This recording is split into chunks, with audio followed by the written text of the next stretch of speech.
One thing we are sure about personal finance is that it is 80% behavior.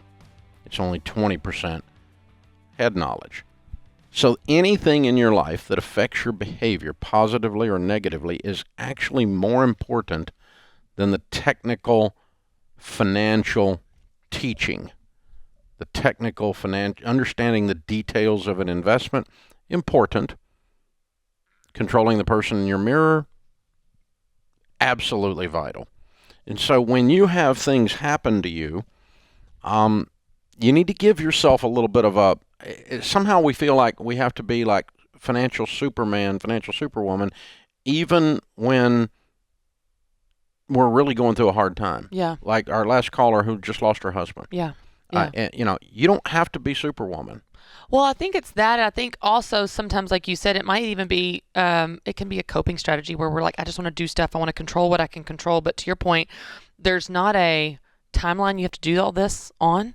And so one of the most powerful things you can do, and this is with money decisions, but any decision, is just consider the season that you're in. And I don't think we do that enough, Dave, whether it's with your health, your family, your work, your business, even your money.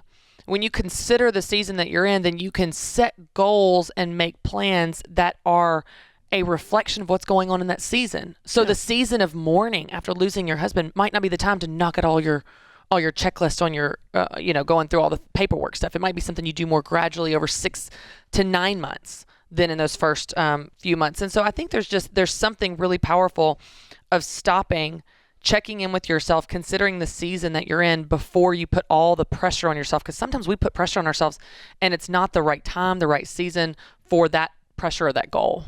Well, and I think the reason we do is we've got this disconnect as if finance sits over here in its own little column of our life, this own little silo of our life, and everything else is over on the other side. Mm-hmm. And it's like, and so no matter what's going over in the big swath of our life, somehow we're supposed to be okay with the money part. Yeah. Or we're supposed to, not be susceptible to stress spending or grief spending, or not be. Of course you are. Right. And people do some of the dumbest things when their personal life is messed up. Yeah. With money. Yeah. Or when their personal life is going like really, really good. Yeah. And they feel invincible. Like, I got the Midas touch. Everything I touch turns to gold. And no, you don't. Yeah. Yeah. Yeah. No, you don't. I mean, you get this high because everything seems to be working, and then you go do something that's super high risky. Yeah. But in your mind, because everything's been going good, it's not. It doesn't feel super high risky. Yeah. So of course it's super high risky. Well, and I think that the bottom line too is in any of these extremes, whether you're in an extreme of grief or healing, or even just you've got a lot going on, you're busy, maybe you're just super tired. It's hard to think clearly in those times. It's hard to think clearly when you're mourning. It's hard to think clearly when you're exhausted and just trying to keep your head above water. And so I think that when you can get into a space where you can think clearly, then you're going to make better decisions. But if you're just reacting, you're just flying by the seat of your pants, or trying to just control things to control them, you're not necessarily going to make the best decisions. You need to think clearly and get out of that in order to make better decisions. So Deloney talked about this, Dr. John Deloney, when we were going through COVID this time last year, and people were in freak out mode, mm-hmm. that when your brain is in freak out mode, whether it's anger, fear, pain, grief, whatever, you're just overwhelmed with emotion, it shuts down your critical thinking skills. Yeah. Because you go into fight or flight. Yes. And he talked about that, and we kind of all know that from a common sense, but hearing it from a PhD made it sound smarter. But I'm not sure he is. But anyway, he sure has a lot of letters after his name. But it makes sense though. But yeah, so hint, all of us have periods of time in our life, short and long, that there is extreme emotion. Mm-hmm. Do not make big financial decisions during a moment of extreme emotion. Yeah. The logic part of your brain is literally not working. 100% of your decisions suck during that time, because you are not, I'll give you an example. When people get scared, they get super scared, they get desperate. Right after you get desperate is when you fall for get rich quick. And you get conned. Because you're like, I'm 58. I just woke up and realized I've got no money. I got to retire. And they all of a sudden they go into orbit, right? Yeah. And what they do, they go some of the dumb butt, get rich quick investing stuff, and they get ripped off. Mm-hmm. And so they destroy what little opportunity they had to actually catch up, which you can do at 58. You're not going to die. You're going to make it, little baby. But but you know that when I get desperate, right after I get desperate, I get really stupid. Well, yes. Desperate decisions are always bad ones. We talk about this even through Entree Leadership with hiring. When you're desperate, you're going to make a bad hire. Oh, because you're just desperate. You're always. Not thinking clearly. It's true with anything though. Ken Coleman and I have talked about this when we've hosted the show on Fridays together. We have people calling in and they took a job that was the wrong job because they were desperate. And I was like, man, that was a bad decision. What do you do then? So desperate. That's such a good point. Desperate decisions are always bad decisions. I had a friend that married a woman that he shouldn't have married because he was desperate. That's next level. That's next level. It costs you a lot of money, though. I'm just saying.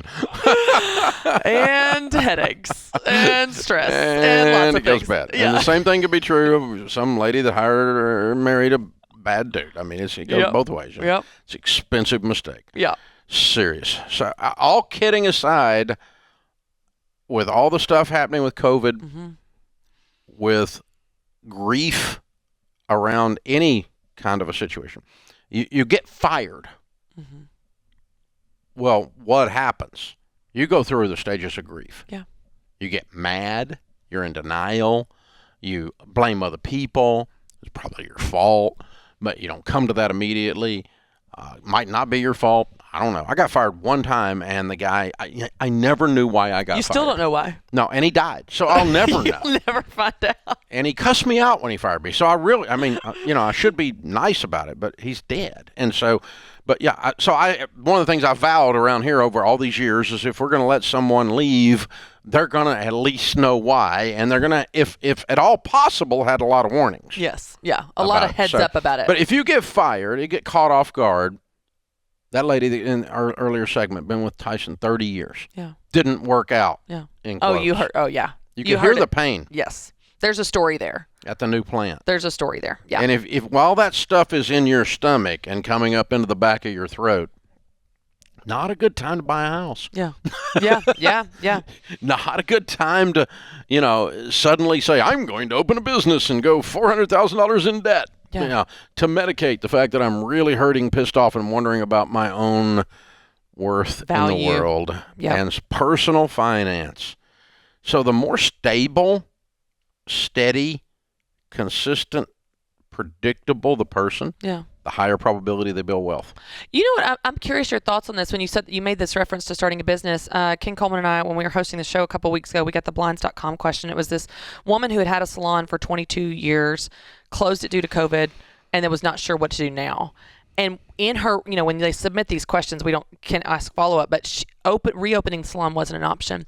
And it led me to wonder, how many businesses closed in COVID because of, whatever, the expenses and all that, but then didn't reopen, not because the business wasn't viable again, but because they were so hurt. They're broken They heart. felt so like they failed, like they were, because I'm going, she could broke, restart. When I she went could broke restart and I it. closed Ramsey Investments, Uh-huh. and I had this cool sign, and I had to take it off the wall. Mm-hmm.